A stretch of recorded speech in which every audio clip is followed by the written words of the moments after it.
ശബരിമല വിഷയം വീണ്ടും സജീവമാകുന്നു.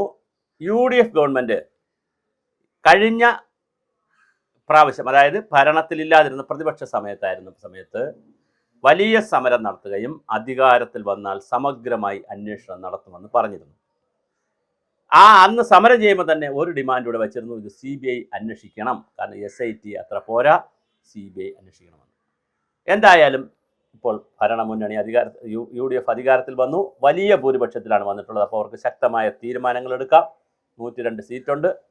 പഴകുളം മധു എന്ന് പറയുന്ന KPCCയുടെ സെക്രട്ടറി ആയിട്ടുള്ള വളരെ സീനിയറായിട്ടുള്ളൊരു നേതാവാണ്. റാന്നിയുടെ പ്രത്യേകത, റാന്നി പെരുന്നാട് പഞ്ചായത്തുകളിലാണ്, ആ പ്രദേശത്താണ് അവിടെ ശബരിമല ക്ഷേത്രം ഇരിക്കുന്നത്. അതുകൊണ്ട് തന്നെ അത് വളരെ പ്രധാനപ്പെട്ട ഒരു സ്ഥലമാണ്. അപ്പോൾ എരുമേലി, റാന്നി, പെരുന്നാട് എന്നൊക്കെ പറയുന്ന ആ ഒരു പ്രദേശമുണ്ടല്ലോ, എരുമേലി കാഞ്ഞിരപ്പള്ളിയിലാണെന്ന് തോന്നുന്നു, ആ ഒരു പ്രദേശമുണ്ട്. അവിടെയെല്ലാം UDF ആണ് ജയിച്ചിരിക്കുന്നത്.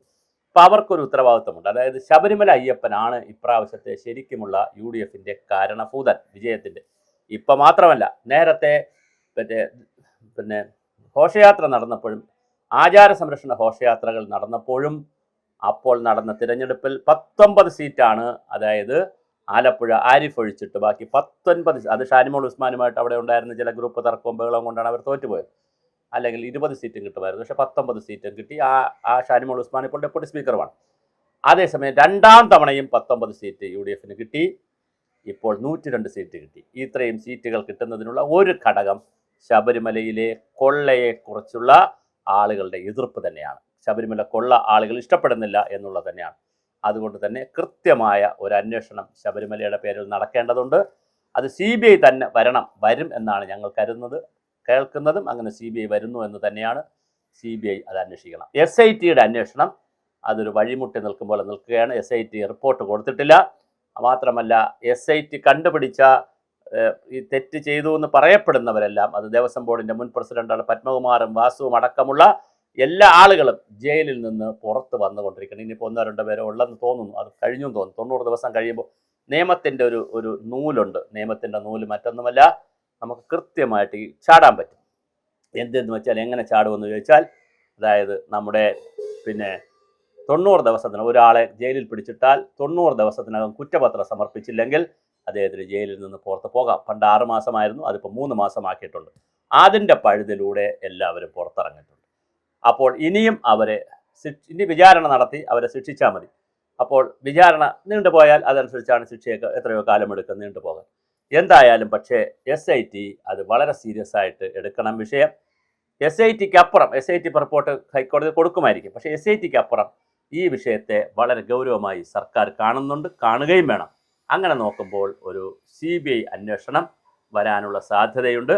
അതുപോലെ തന്നെ നവീൻ ബാബുവിൻ്റെ മരണം, ADM ആയി കണ്ണൂരിലിരുന്ന് ആത്മഹത്യ ചെയ്ത നവീൻ ബാബുവിൻ്റെ മരണവും ഇതുപോലെ ഒരു CBI വേണം എന്ന് പഴകുളം മധു MLA കൊടുത്തിട്ടുണ്ടൊരു റെപ്രസെൻറ്റേഷൻ.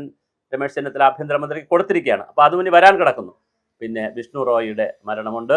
പിന്നെ അതുപോലെ തന്നെ നമ്മുടെ സിദ്ധാർത്ഥൻ്റെ മരണമുണ്ട്, അഭിമന്യുവിൻ്റെ, കുറേ കാര്യങ്ങളുണ്ട്. അപ്പോൾ CBI അന്വേഷിക്കാൻ ശരിക്കും പറഞ്ഞാൽ നാഷണൽ ഏജൻസികൾ അന്വേഷിക്കേണ്ടുന്ന പല കാര്യങ്ങളുണ്ട്. പക്ഷേ അതിൽ ശബരിമല എന്തുകൊണ്ട് വ്യത്യസ്തമാകുന്നു എന്ന് ചോദിച്ചാൽ, തമിഴ്നാട്, ആന്ധ്ര, കർണാടക, പിന്നെ കേരളം, 4 സംസ്ഥാനങ്ങളിലെ വ്യത്യസ്തമായ വ്യാപാരികളും പ്രമുഖരുമൊക്കെ ഉൾപ്പെടുന്ന സിനിമാ നടന്മാരും സെലിബ്രിറ്റികളും എല്ലാവരും ഉൾപ്പെടുന്ന ഒരു കേസാണ്, ഒരു സ്കാമാണത്. അതുകൊണ്ട് തന്നെ പല ഇൻ്റർനാഷണൽ ഏജൻസികളും ഇതിനകത്ത് ബന്ധപ്പെടുത്തിയിരിക്കുന്നു എന്ന് രമേശ് ചെന്നിത്തല പോലെയുള്ളവർ ഒരു വ്യവസായിയുടെ വെളിപ്പെടുത്തലോടുകൂടി കഴിഞ്ഞ പ്രാവശ്യം പറഞ്ഞിരുന്നു. അപ്പോൾ വളരെ സീരിയസ് ആയിട്ടാണ് ഈ വിഷയം വരുന്നത്.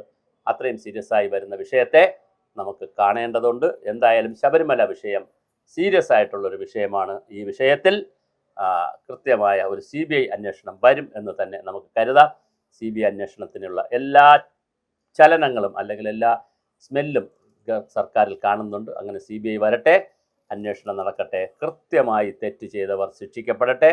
നമ്മുടെ സംസ്ഥാനത്ത് ക്ഷേത്രങ്ങളുമായി ബന്ധപ്പെടുത്തി ഇതുപോലത്തെ കൊള്ളകൾ ചെയ്യുന്ന ആരായിരുന്നാലും, അത് അവിടുത്തെ തന്ത്രിയെക്കുറിച്ച് ചില ആക്ഷേപങ്ങൾ വന്നു. നേരത്തെയുള്ള ദേവസ്വം ബോർഡിൻ്റെ പ്രസിഡന്റുമാർ, ദേവസ്വം ബോർഡ് അംഗങ്ങൾ, അവിടുത്തെ രജിസ്ട്രാർ, അതുപോലെ സെക്രട്ടറി, ഒരുപാട് പേരെക്കുറിച്ച് വലിയ ആക്ഷേപമാണ് വന്നത്.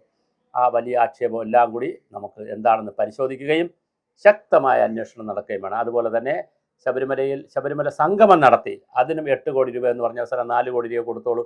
അതുമെല്ലാം കൊള്ളയായിരുന്നു, വലിയ ഒരു ഉടായ്പായിരുന്നു. അതെല്ലാം വളരെ കൃത്യമായി ഇവിടെ ഉഡായിപ്പ് നടത്തിയ ഗവൺമെൻറ്റിനെ ജനങ്ങൾ കൃത്യമായി അവരെ പറഞ്ഞു വിട്ടു. അതുകൊണ്ട് തന്നെ ശബരിമല അയ്യപ്പൻ്റെ കാരുണ്യം UDF-ന് വലിയ തോതിൽ കിട്ടിയിട്ടുണ്ട്. അതിൻ്റെ ഒരു കടപ്പാട് തീർക്കേണ്ടതുണ്ട്. ആ കടപ്പാട് തീർക്കുന്നത് അമ്പലത്തിൽ പോയത് കൊണ്ടോ തൊഴുന്നത് കൊണ്ടോ പശ്ചാത്താപം ചെയ്തത് കൊണ്ടോ മാത്രമല്ല, അവിടെ നടന്ന കൊള്ളയുടെ ആളുകളെ കൃത്യമായി പിടിക്കണം.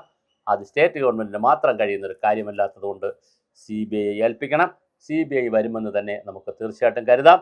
CBI വരട്ടെ. യഥാർത്ഥ കള്ളന്മാർ അകത്താകട്ടെ. അവർ എത്ര വലിയ ആളുകളായാലും എന്തെല്ലാം പൊളിറ്റിക്കൽ ബന്ധമുണ്ടെങ്കിലും ബ്യൂറോക്രാറ്റിക് ബന്ധമുണ്ടെങ്കിലും കൃത്യമായി അത് ശബരിമല അയ്യപ്പൻ്റെ കേസ് കണ്ടുപിടിക്കട്ടെ. ഉപ്പ് തിന്നവർ വെള്ളം കുടിച്ചേ കഴി.